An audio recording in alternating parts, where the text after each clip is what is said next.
My wife posted family is everything on Instagram, while my parents were sleeping in their SUV. They were 5 miles from our four-bedroom house. Their own home had burned to the ground 2 nights earlier. My mother still smelled like smoke. My father had burns across one hand.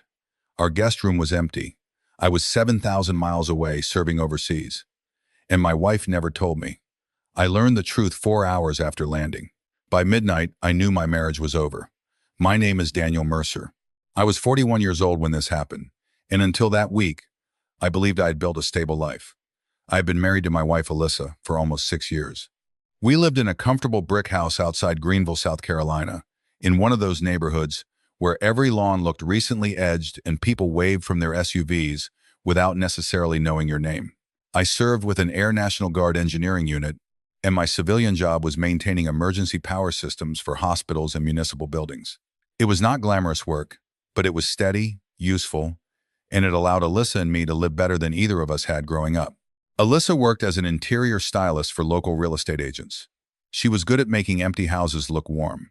Give her a beige sofa, 3 decorative pillows, a ceramic bowl, and some artificial eucalyptus, and she could make strangers imagine raising children in a place they had never seen before. Looking back, I think that was Alyssa's greatest talent. She could arrange the surface of almost anything until it looked like love. When the story began, I had been deployed overseas for 7 months. Most days started before sunrise and ended long after I had stopped knowing what day of the week it was. The heat settled into everything: my clothes, my bedding, the metal tools in my hands. My world became generators, inspection reports, dust, bad coffee, interrupted sleep, and short video calls with people whose lives continued while mine felt frozen. Alyssa and I spoke whenever our schedules lined up. She would walk through our house with her phone held in front of her, showing me small changes she had made: a new lamp in the living room, different curtains in the breakfast nook, a row of framed photographs on the hallway wall. She talked about clients, brunches, neighborhood gossip, and the Thanksgiving dinner she planned to host a week after I returned. She never mentioned that my parents had lost everything. She never mentioned that they had knocked on our door with ash in their hair. She never mentioned that she had watched them walk back to their car. My father, Robert Mercer, was 72. He had spent 38 years repairing heating and cooling systems, usually crawling through attics in summer or standing beside frozen outdoor units in winter, while homeowners apologized for calling him on holidays. Dad never complained. He believed that if someone's heat failed on Christmas Eve, then fixing it was simply what a decent man did. He had thick gray hair, shoulders that still looked strong beneath a work jacket, and hands marked by a lifetime of sheet metal, refrigerant lines, and stubborn machinery. My mother, Linda, was 68. She had worked as an elementary school secretary for nearly 3 decades, which meant she had tied thousands of shoelaces, memorized hundreds of allergies, comforted children who missed their parents, and somehow remembered the names of students 20 years after they had left her school. She was the kind of woman who kept restaurant napkins in her purse because someone might need one. She sent birthday cards early. She brought soup before anyone asked. She never arrived at our house without something in her hands: banana bread, peach preserves, a plant she thought would look nice near the window, or an old photograph she believed I should have. My parents were not wealthy, but their home had always felt rich in the ways that mattered. They lived in a modest ranch house near Traveler's Rest, about 30 minutes from me. Dad had bought it when he was 29. He replaced the roof himself twice, rebuilt the back deck, converted the garage into a workshop, and planted 2 maple trees when my younger sister and I were children. The maples were taller than the house by the time we were adults. One of them belonged to me. The other belonged to my sister Caroline. Caroline had died 9 years earlier. She was 26, working toward a graduate degree in speech therapy, and engaged to a man who looked at her as though the rest of us were lucky she allowed us in the same room. A delivery truck crossed the center line on a wet mountain road one February afternoon. Caroline never made it home. There are losses that enter a family like a storm, loud and violent, and then there are the years afterward, when the storm is gone but the waterline remains on every wall. My mother kept Caroline's senior portrait above the fireplace. Dad kept her last voicemail saved on an old phone that no longer had service. I carried one of her handwritten notes folded inside my wallet. It said, "Stop acting so serious. Nobody gets out alive." That was Caroline. She had a way of turning the truth into something you could survive. My parents never fully recovered from losing her, but they continued living. They learned how to laugh without feeling guilty. They began traveling to state parks. Mom volunteered at a reading program. Dad repaired lawnmowers for neighbors who often discovered, after the work was finished, that he had no intention of charging them. Every Thanksgiving, Mom placed a small vase of white daisies beside Caroline's photograph. She did not set an empty plate or make a speech. She simply put the flowers there, touched the frame once, and returned to the kitchen. Alyssa knew all of this. She had eaten at that table. She had listened to Mom tell stories about Caroline. She had watched Dad step outside when the grief became too visible. My parents treated Alyssa like another daughter from the day I introduced her. Mom asked about her work. Dad changed the oil in her car. When Alyssa and I married, my mother spent 4 months making us a quilt from pieces of fabric collected from both sides of our families. One square came from my grandfather's work shirt. Another came from the dress Mom wore to Caroline's college graduation. Alyssa thanked her, posted a photograph of the quilt online, and then stored it in a plastic container at the back of a closet because the colors did not match our bedroom. I noticed. I told myself it was not important. Marriage requires overlooking small things, or at least, that is what I believed.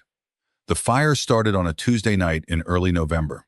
Dad woke shortly after 1 in the morning because he heard a sharp popping sound from the hallway. At first, he thought something had fallen. Then he smelled burning plastic. By the time he opened the bedroom door, smoke had already rolled across the ceiling. The electrical panel near the laundry room had failed, and the fire moved through the walls before either of my parents understood what was happening. Dad pulled on a pair of jeans, grabbed Mom, and pushed her toward the back door. Mom tried to turn toward the living room. Dad shouted at her to get outside. She later told me she could hear glass breaking and wood snapping, but the sound that stayed with her was Dad yelling her name in a voice she had never heard before. They made it into the backyard barefoot. Dad burned his palm opening the gate because the metal latch had become hot. Their neighbor called 911. Fire engines arrived quickly, but the attic was already burning. My parents stood in the street wrapped in blankets, while firefighters cut holes in the roof of the house where they had raised 2 children, celebrated 39 Christmas mornings, and survived the worst phone call of their lives. Mom had escaped with one object pressed against her chest. Caroline's photograph. She did not remember taking it from the mantel. She only remembered standing outside, looking down, and realizing that her daughter's face was beneath her hands. The frame was blackened along one edge. The glass had cracked diagonally across Caroline's shoulder, but her smile remained untouched. The house was not merely damaged, it was gone. The fire destroyed the roof, the bedrooms, the living room, Dad's workshop, Mom's boxes of school photographs, Caroline's childhood drawings, and nearly everything my parents had accumulated across 4 decades. Their insurance would eventually cover part of the loss, but there was no instant solution. No room appeared because someone had filled out a form. No house rebuilt itself before sunrise. At 2:30 in the morning, my parents were sitting in the back of an ambulance, wearing borrowed sweatshirts and hospital socks. They had Dad's wallet, Mom's purse, the keys to their 14-year-old Toyota Highlander, and Caroline's photograph. Their neighbor offered them a couch, but his wife had recently undergone surgery, and their home was already crowded with relatives. A firefighter gave Mom water and asked whether they had family nearby. Mom said, "Our son's house is about half an hour away." My father called Alyssa. She did not answer. He waited 5 minutes and called again. No answer. Mom sent a text. "Alyssa, honey, there was a fire. We are safe, but the house is gone. Could we please come over for tonight?" Alyssa read the message at 2:47 a.m. I know because I later saw the timestamp. She waited 17 minutes before replying. "I'm sorry that happened. Daniel isn't here, and I'm not comfortable making decisions about long-term guests without him." Mom immediately wrote back, "We are not asking to stay long-term. We have nowhere to go tonight." Alyssa did not respond. Dad decided to drive to our house anyway. He said he believed that once Alyssa saw them, once she smelled the smoke in their clothes and saw the hospital band around Mom's wrist, she would understand. That belief lasted until she opened the door. My parents arrived shortly before 4 in the morning. The porch light was on. Through the windows, they could see the warm kitchen, the hallway, and the staircase leading to 2 empty bedrooms. Dad knocked. Alyssa opened the door wearing a robe. According to my mother, she did not ask whether they were injured. She did not step outside. She kept one hand on the door as though she had already decided how wide it would open. Mom said, "I'm sorry to wake you. We lost the house." Alyssa looked at the photograph in Mom's arms, then at Dad's bandaged hand. I understand, she said, but Daniel and I have never discussed becoming responsible for anyone's housing. Dad told her they only needed one night. He said they would leave after breakfast and find a motel or contact the insurance company. Alyssa sighed. Not a frightened sigh or a confused one. An irritated sigh. That is how these things start, she said. One night becomes a week, and then everyone feels guilty asking you to leave. Mom promised they would not stay. Alyssa looked behind her into our quiet, heated house. Then she said, I have a client shoot tomorrow, and I need to sleep. I can't have this kind of disruption right now. My father stood there for several seconds. He had installed a new thermostat in our house the previous winter without charging us. He had spent 3 weekends helping me build the back patio. He had driven across town during a thunderstorm because Alyssa thought she smelled gas, even though it turned out to be a candle. Now he was standing on my porch with a burned hand, asking to let his wife sleep somewhere safe. Dad said, We're family, Alyssa. She answered, You're Daniel's family. That isn't the same thing. Then she closed the door. My mother told me Dad did not speak until they reached the end of the street. When he finally did, he said, Don't tell Daniel yet. He can't do anything from over there. That was my father. Even then, humiliated and exhausted, he was trying to protect me. They drove to a 24-hour grocery store near the interstate and parked beneath a light. Dad lowered his seat as far as it would go. Mom curled against the passenger door with Caroline's photograph beneath her coat. They slept for less than 2 hours. The next morning, they called their insurance company, the fire department, and every reasonably priced motel in the area. A regional soccer tournament and a college homecoming weekend had filled most rooms. The few available rooms cost more than my parents could manage for an uncertain number of weeks. Dad refused to use the emergency shelter because he believed other people needed the beds more. They paid for 2 nights at a roadside motel, but after the rate increased, they returned to the Highlander. During the day, they sat in the library, visited the insurance office, bought clothing from a discount store, and tried to solve a problem too large to solve quickly. At night, they rotated between the grocery store parking lot, a hospital parking garage, and a rest area where Dad believed the security cameras might keep them safe. Alyssa knew where they were. Mom sent her another message on the 3rd day. Please don't worry. We found somewhere to park. Tell Daniel we are all right when he gets home. Alyssa replied with a thumbs up emoji. A thumbs up. That same afternoon, she began preparing our house for a dinner party. I know this because she posted photographs. Our dining table was covered with candles, linen napkins, gold place cards, and small white pumpkins. In one picture, the guest bedroom could be seen in the background. The bed was perfectly made. No boxes covered it. No furniture had been removed. It was simply empty. On Saturday evening, while my parents ate grocery store sandwiches in their SUV, Alyssa hosted what she called an early gratitude dinner for 8 friends and 2 clients. She wore a green dress I had bought her for our anniversary. She served wine, roasted chicken, sweet potatoes, and a pecan pie from the bakery Mom liked. Someone took a picture of Alyssa standing at the head of our table with both hands pressed to her heart. She posted it with the caption, "Home is where we make room for the people we love. Family is everything." My mother saw that post while using the library's public computer to search for temporary rentals. She did not tell Dad. She did not tell me. She closed the page and sat in the restroom for 10 minutes so no one would see her cry. I landed in Charlotte the following Wednesday morning. I had been awake for nearly 26 hours, but exhaustion could not touch the excitement of being home. I imagined Alyssa waiting near baggage claim. She had promised to bring coffee. Instead, she sent me a text saying traffic was terrible and suggested I take the airport shuttle to the rental car lot where she had left my truck the night before. I was disappointed but not suspicious. That was the problem. I had spent years translating Alyssa's indifference into more generous explanations. She was busy. She was stressed. She expressed love differently. She had not grown up in a close family. She needed space. I collected my bags, found the truck, and called her. She answered brightly, "Welcome home, soldier." I told her I would arrive in about 90 minutes.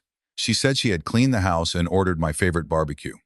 Before we ended the call, I asked whether she had heard from my parents. There was a pause so small I might have missed it if I had not known her voice so well. "Not recently," she said. "They've probably been busy." I called Mom as soon as we hung up. No answer. I called Dad. He picked up after the 5th ring. "Hey, Danny." 2 words. That was all it took.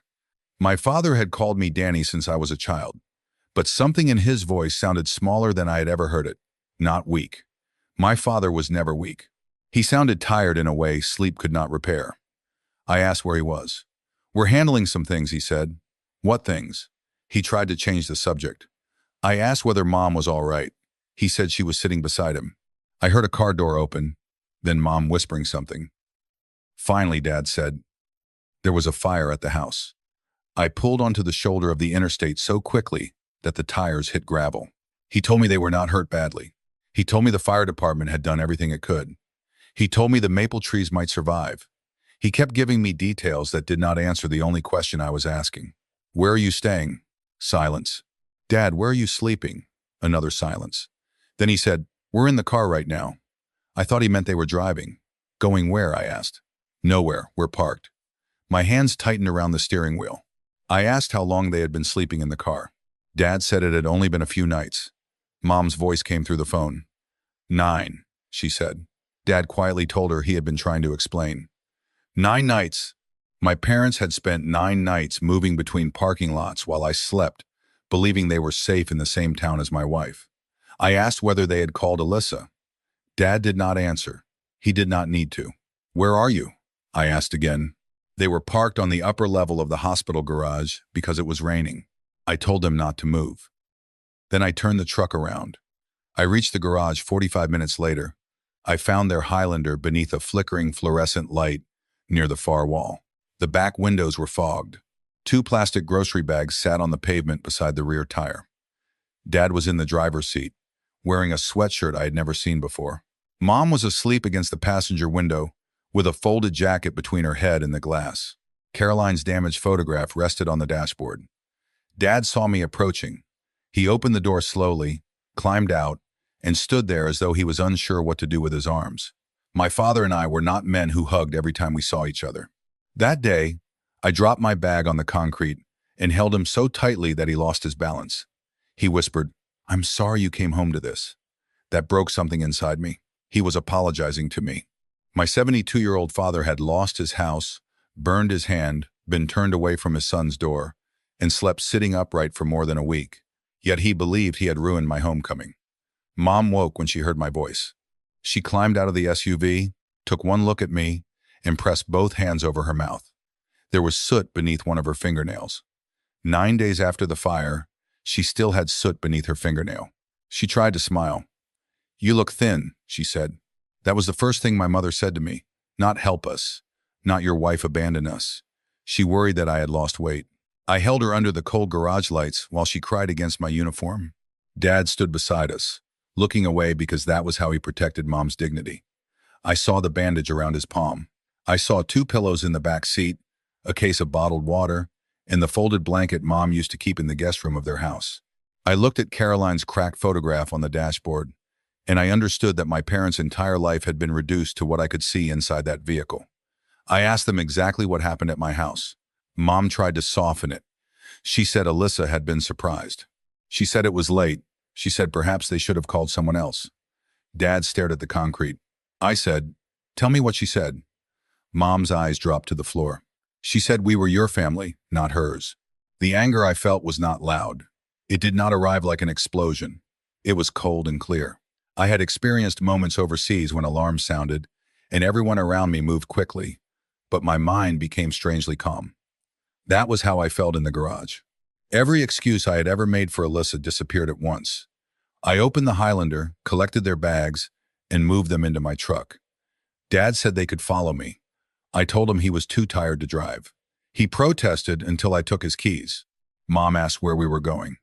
"Home," I said. I did not call Alyssa.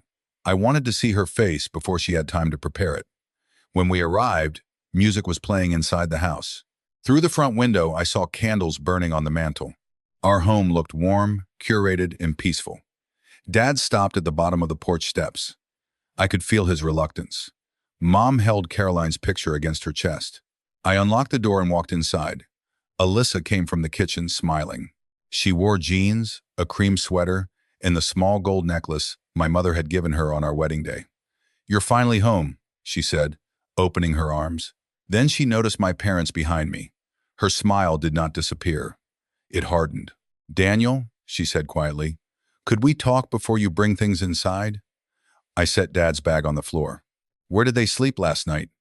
She glanced toward my parents as though they were delivery workers who had arrived at an inconvenient time. "I don't think this conversation should happen in front of them." "They slept in a hospital parking garage," I said. "Where did they sleep the night before that?" Alyssa crossed her arms. "You have been home for 5 minutes, and you're already attacking me without hearing my side." Dad touched my shoulder. "Son, we can go." I turned to him. "No, you can't." Then I looked at Alyssa. 9 nights. They spent 9 nights in that car. Our guest room has been empty the entire time. "It is not about whether a room is physically empty," she said. "It is about boundaries." Mom flinched as though Alyssa had raised her voice. Alyssa saw it and continued anyway. "I was alone here. You were gone. I did not agree to become responsible for 2 adults indefinitely. They asked for 1 night. People always say 1 night when they want you to feel guilty. I asked whether she believed my parents had burned down their own house to manipulate her. She rolled her eyes. "That is not what I said." "Then what are you saying?" "I'm saying their emergency does not automatically become my obligation." Behind me, Dad picked up his bag. The sight of him doing that, preparing to leave again because he believed his presence was damaging my marriage, brought me closer to losing control than anything Alyssa had said. I took the bag from his hand. "Dad, go upstairs," I said. "The room on the left is yours. Take Mom with you." Alyssa stepped between us and the staircase. "We need to decide this together." "You already decided it alone." "Because you weren't here." "Exactly. I wasn't here. So you represented both of us. You showed my parents who we were when I couldn't. I protected our home." "From what? My mother sleeping in a bed?" Alyssa's face tightened. "Do not make me sound cruel because I refuse to be used." Mom whispered my name. I could hear the shame in her voice, and that made my decision easier. I told my parents to go upstairs. This time, they did. Alyssa waited until the bedroom door closed before turning on me. "You are humiliating me in my own house. They stood on this porch after watching their home burn, and you closed the door." "I did not start the fire." "No, you just made sure they had nowhere safe to recover from it." She began pacing through the living room. She said I had no idea how stressful the deployment had been for her. She had handled the house alone. She had worked constantly. She had struggled with anxiety. She had needed the guest room available because some clients occasionally changed clothes there during photo shoots. She said my parents had other options. They could have used credit cards. They could have stayed farther out of town. They could have called church friends. Each explanation sounded worse than the one before it. Finally, I asked why she had not told me. Alyssa stopped pacing. "Because you would have overreacted exactly like this." There it was. Not regret. Not shame. Her only concern was that I had discovered something she believed she should have been allowed to hide.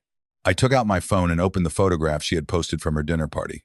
"Did you host 10 people here while my parents were sleeping in their car?" She looked at the screen. "That dinner was planned weeks in advance." You wrote, "Home is where we make room for the people we love." It was a caption, Daniel. Was the bed upstairs needed for the caption? She stared at me. "You are being dramatic." I had heard enough. I told her my parents were staying. She asked for how long. I said until they had somewhere safe. She said I had no right to make that decision without her. I told her she had used my absence to make a much crueler decision without me. Then she said the sentence that stripped away the last illusion I had about our marriage. "Your parents had their whole lives to prepare for getting old. I should not have to sacrifice my comfort because they failed to protect themselves." I looked at her for several seconds. The woman standing before me had danced with my father at our wedding. She had called my mother when she needed a recipe. She had used their house for holiday photographs because she said the fireplace looked more authentic than ours. Now, after one accidental fire, she had reduced their entire lives to a failure of planning. "They lost their daughter," I said. "They worked every year of their lives. They helped us every time we asked. Dad built the patio you show off to your clients. Mom made the quilt you keep hidden in a closet. They didn't fail to protect themselves. They trusted the wrong person to open a door." Alyssa's voice became flat. "I am not going to apologize for choosing myself." "I didn't ask you to apologize for choosing yourself," I said. "I'm asking why choosing yourself required treating them like they were less than human." That night, I made soup while my parents showered. Mom came downstairs wearing one of my old sweatshirts. Her damp hair was combed back, and without makeup she looked older than she had before I left. Dad sat at the kitchen table with his injured hand resting in his lap. Alyssa remained in our bedroom with the door closed. I heated chicken broth, added rice, vegetables, and pieces of rotisserie chicken because I was too tired to make anything better. Mom kept offering to help. I told her to sit down. She apologized for taking the good towel from the guest bathroom. I turned away and gripped the kitchen counter until the anger passed. No human being should feel required to apologize for using a towel after losing a home. We ate quietly. Dad complimented the soup 3 times, though it was too salty. Afterward, he tried to wash the dishes with one hand. I took the sponge from him.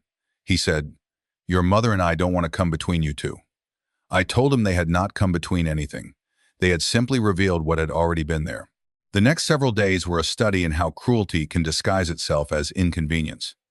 My mother woke before 6 every morning and folded the blanket on the guest bed as if preparing for inspection. She cleaned the bathroom after every use. She kept her purse and the 2 outfits she owned inside one small corner of the closet.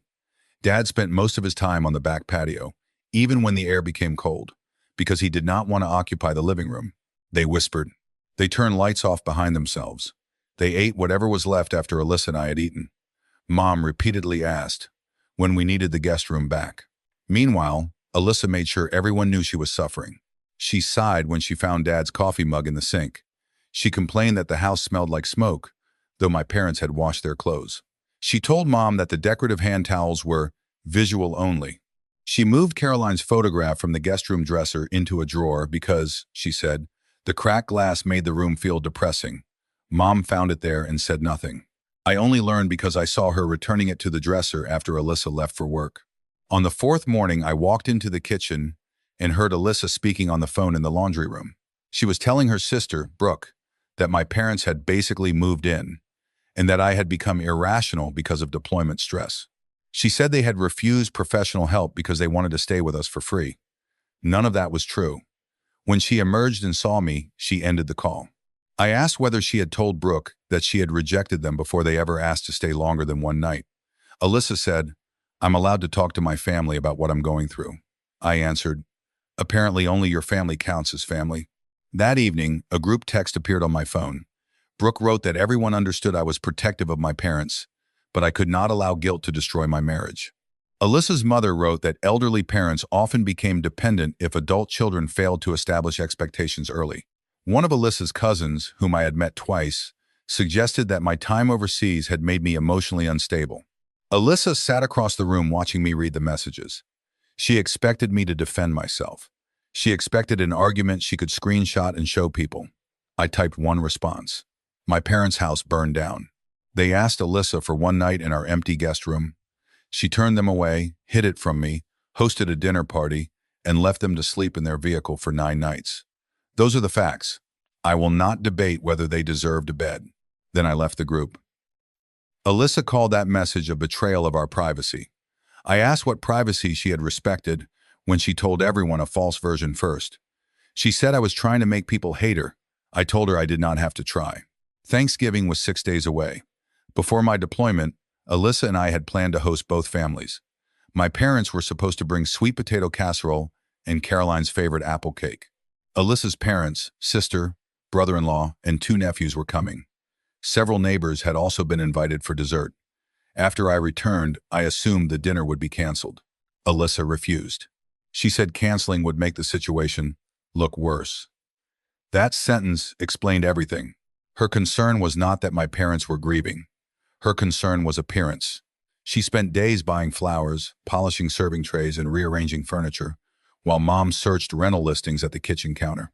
Dad met contractors at the burned house and returned each afternoon smelling faintly of wet ash. I used every free hour to contact insurance representatives, short-term rental owners, and local assistance programs. A furnished cottage became available, but not until the Monday after Thanksgiving. I reserved it immediately. My parents would stay with us for 5 more nights. Alyssa reacted as though I had extended a prison sentence. On Thanksgiving morning, I woke to the smell of coffee and cinnamon. For one hopeful second, the house felt normal. Mom was in the kitchen making the apple cake. She had borrowed a mixing bowl from our neighbor because Alyssa had told her not to use the white ceramic one. Dad sat at the table peeling apples with his unbandaged hand. Caroline's photograph stood beside the recipe card. Mom smiled when she saw me. She always added too much cinnamon, she said. Your sister believed measuring was a form of cowardice. Dad laughed. I had not heard him laugh since coming home. For 20 minutes, we were simply a family in a kitchen. Then Alyssa entered. She looked at the flower on the counter and the photograph near the food. Can we not turn today into a memorial? She asked. Mom's smile disappeared. I told Alyssa that the photograph stayed. She said she was only trying to keep the day positive. Dad quietly moved the picture to the windowsill. I moved it back. By noon, Alyssa's family began arriving. Her mother hugged her for a long time and looked at me as if I had committed some private offense. Brooke brought wine and spoke to my parents with exaggerated politeness. I'm so sorry about your little housing situation, she said, as though their roof had developed a leak. Dad thanked her. Mom offered appetizers. Alyssa's nephews ran upstairs and entered the guest room without knocking. One of them picked up Caroline's photograph and asked why the glass was broken. Mom said it had survived a fire. The boy looked impressed. Brooke took it from him and placed it face down on the dresser. Let's not play with damaged things, she said. I picked it up and carried it downstairs. Dinner began at 3. Alyssa had created place cards. Her parents sat beside her. Brooke and her husband sat near the center of the table. My parents were placed at the far end, closest to the kitchen door, on 2 folding chairs Alyssa had borrowed from the garage. Our dining table could comfortably seat 10, but Alyssa had added decorations so large that 2 seats had supposedly become unusable. I removed the centerpiece, moved the regular chairs, and seated my parents beside me. Alyssa watched in silence. The meal began with her father saying grace. He thanked God for shelter, food, and family. My father lowered his head. Mom held his hand beneath the table. I wondered whether anyone else noticed the cruelty of hearing those words in a house where they had been denied all 3. For the first half hour, everyone pretended. Alyssa's mother talked about holiday shopping. Brooke described a ski trip. Dad answered questions about the fire. Each time he spoke, someone quickly changed the subject. Then one of the neighbors mentioned Alyssa's gratitude dinner. Those pictures were beautiful, she said. You made everyone feel so welcome. Mom stared at her plate. I saw her thumb rub the edge of her napkin. The neighbor continued, unaware. That caption about making room for people you love was perfect. The table became quiet. Alyssa lifted her wine glass. Social media isn't real life, she said with a small laugh. People take everything too seriously. My mother looked up. Her voice was gentle. I suppose some of us do. Alyssa's face changed. Linda, I hope you're not going to make a scene. Mom immediately shook her head. No, honey, I wouldn't. Dad placed his fork down. She didn't make a scene. Brooke sighed. Can we please not ruin Thanksgiving? Alyssa made a difficult decision while Daniel was away. She had every right to feel unsafe. I asked what danger my parents had posed. Brooke said it was not about physical danger. It was about emotional pressure and the possibility of long-term dependency. Dad said, we asked for one night. Alyssa's mother replied, and Alyssa could not know whether one night would become several months. Mom's eyes filled, but she kept her voice steady. We would never have done that. Alyssa finally put down her glass. This is exactly why I did not let you in. Every kindness becomes a debt in this family. Daniel keeps listing everything you have ever done for us as though I owe you access to my life forever. My father looked at her. No one asked for forever. You showed up in the middle of the night expecting me to solve your problem. Our house was burning, Mom whispered. Alyssa leaned back in her chair. And that was tragic, but it was not my fault. I said her name once, warning her. She ignored me. Everyone keeps acting like I put them on the street. They are adults. They had options. They have insurance. They have friends. They could have planned better. Dad's face became still. Mom stared at the apple cake she had made. Alyssa continued because no one had stopped her yet. Your parents already got to live their lives, Daniel. They had a home for almost 40 years. They raised children. They had careers. Why is our generation always expected to give up our peace because older people did not prepare for change? My father pushed his chair back. The sound cut through the room. He looked at my mother and said, Linda, get your coat. Mom reached for his sleeve. Robert, please. We're leaving. Alyssa threw her napkin onto the table. See? This is the manipulation I was talking about. Now they leave dramatically, and I'm supposed to feel like a monster. Dad turned toward her. My father rarely raised his voice, and he did not raise it then.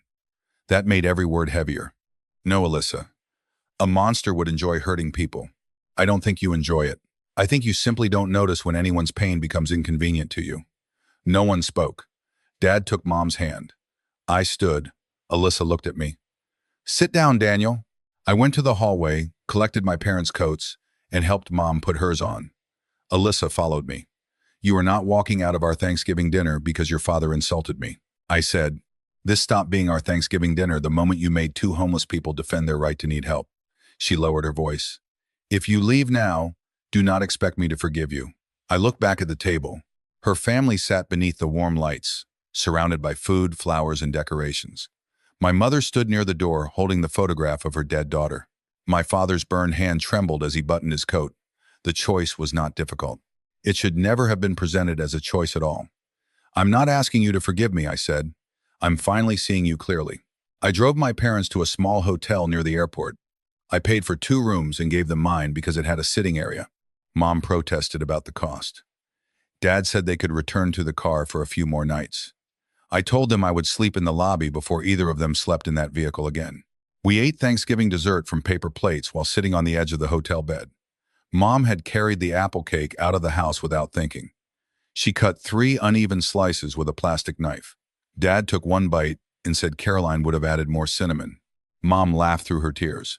It was the saddest Thanksgiving of my life, and yet it felt more honest than the dinner we had left.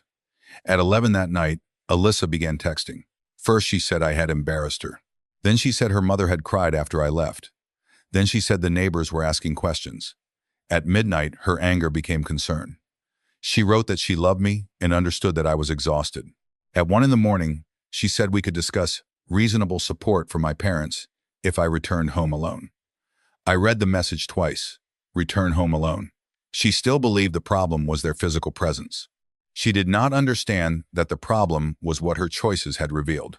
I replied, my parents move into their rental Monday. I will come by tomorrow for clothes. I will not return alone or otherwise until I decide whether there is anything left to return to. She called 14 times. I turned off my phone. The next morning, I drove to the house while my parents rested. Alyssa was waiting in the kitchen. The Thanksgiving dishes remained stacked beside the sink. The flowers had begun to droop. Without the guests and candles, the room looked staged and empty. She said we needed marriage counseling. I agreed that counseling might help us understand what happened, but I told her it would not guarantee reconciliation. She became angry again. She said marriage meant choosing your spouse first. I asked whether choosing a spouse first required abandoning everyone else. She said a husband should protect his wife's peace. I said a wife should not require cruelty as proof of loyalty. She accused me of valuing my parents more than our future children. We did not have children, and we had not been trying. The argument was not logical. It was another weapon. I went upstairs and packed 2 suitcases. On the way back down, I opened the hall closet and saw the quilt Mom had made. It remained sealed inside the same clear container, beneath old throw pillows and Christmas decorations. I carried it outside with my bags. Alyssa followed me to the driveway. So that's it? She asked. You throw away 6 years because I did not let your parents invade our house? No, I said. I am leaving because you looked at 2 frightened people who loved you, and you decided their suffering was an invasion. You are choosing them over me. Today, yes. Her eyes narrowed. You'll regret that when they are gone and you are alone. That sentence could have destroyed me once. Instead, it confirmed that I was doing the right thing. Being alone is not the worst thing that can happen inside a marriage, I said. On Monday, my parents moved into the furnished cottage. It was a small blue house near a lake, with 2 bedrooms, a covered porch, and a backyard enclosed by a weathered wooden fence. Mom cried when she saw the kitchen. Dad pretended to inspect the air conditioning vents so no one would notice his eyes. I placed Caroline's photograph on the mantel. The cracked glass caught the afternoon light, splitting it into 2 bright lines across the wall. Mom unpacked the quilt from my house and spread it over the guest bed. I wondered where this went, she said. I told her I had kept it safe. It was not entirely true, but it was kinder than telling her where Alyssa had stored it. During the following weeks, Dad began helping the cottage owner repair a sagging porch rail. Mom planted rosemary and pansies in containers because she did not know how long they would stay. Their insurance process moved slowly, but they were safe. They had beds, a kitchen, and a door no one could close on them. I rented a small apartment near my job. It had plain white walls, borrowed furniture, and a balcony overlooking a parking lot. I slept better there than I had in months. Alyssa and I attended 4 counseling sessions. She spent most of the first session explaining that I had a pattern of rescuing my parents. When the counselor asked for examples, Alyssa mentioned that I helped Dad replace his truck battery and once drove Mom to a medical appointment. She described ordinary acts of love as evidence of unhealthy dependence. In the second session, she said the fire had triggered her fear of losing control over her own home. I understood fear. I was willing to understand almost anything. I asked whether she now regretted leaving them outside. She said she regretted that the situation had been handled badly. The counselor asked what she would do differently. Alyssa said she might have paid for one motel night. She still would not have opened the door. That answer ended whatever hope remained in me. I did not need her to become perfect. I needed to know that if another fire came, another illness, another midnight phone call, the person beside me would recognize human need before personal inconvenience. Alyssa could not promise that. More importantly, she did not believe she should have to. Our marriage ended quietly. There was no dramatic courtroom, no public revenge, no campaign to destroy her reputation. I did not contact her clients. I did not post her messages online. I did not keep the house simply to punish her. We separated our lives and stopped pretending that love existed where basic compassion had failed. Alyssa told friends I had abandoned my marriage because I was controlled by my parents. Some believed her. Others stopped inviting her to things after learning what had happened. I did not defend myself beyond the truth I had already stated. People eventually recognize a pattern when they are willing to look. 3 months later, my parents decided not to rebuild on their old property. The land held too much pain. They sold it and bought a smaller one-story house outside Hendersonville, North Carolina. It had a green front door, a stone fireplace, and enough yard for Mom to plant tomatoes. Dad complained that the garage was too small, then spent every weekend organizing it as though he had been given a private aircraft hangar. We planted 2 young maple trees near the back fence, one for me and one for Caroline. On the first warm Saturday of spring, Dad and I hung Caroline's photograph above the new fireplace. We replaced the broken glass but kept the smoke-darkened frame. Mom said throwing it away would feel like pretending the fire had not happened. Dad stepped back, placed both hands in his pockets, and looked at his daughter's face. "There she is," he said. "There she is," I answered. Mom stood in the doorway holding a box of kitchen towels, and for several seconds, none of us moved. The house was quiet, but it was not the empty quiet of my former marriage. It was the quiet of people who did not need to perform their love because everyone in the room already knew it was there. About 6 months after the divorce, Alyssa texted me. Her father had suffered a minor stroke. He was recovering, but her mother needed help.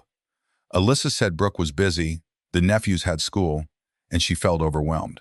Then she wrote, "I finally understand how it feels when family needs more than you can give." I stared at the message for a long time. Part of me wanted to remind her of every word she had said. Part of me wanted to ask whether her parents had prepared properly for getting old. But dignity is not proving that you can be as cruel as the person who hurt you. I replied, "I hope your father recovers fully. Your mother will need patience and support. Please give her what you wish someone would give you." Alyssa asked whether that meant I would help.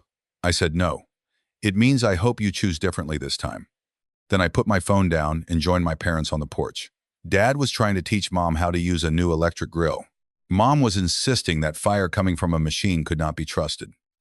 Dad reminded her that their old gas stove had nearly burned biscuits every Christmas for 30 years. They argued for 10 minutes, laughing the entire time. The sun dropped behind the trees and turned the edges of the clouds gold. I thought about the life I had expected to return to after deployment. The beautiful house, the carefully arranged rooms, the wife waiting at the door.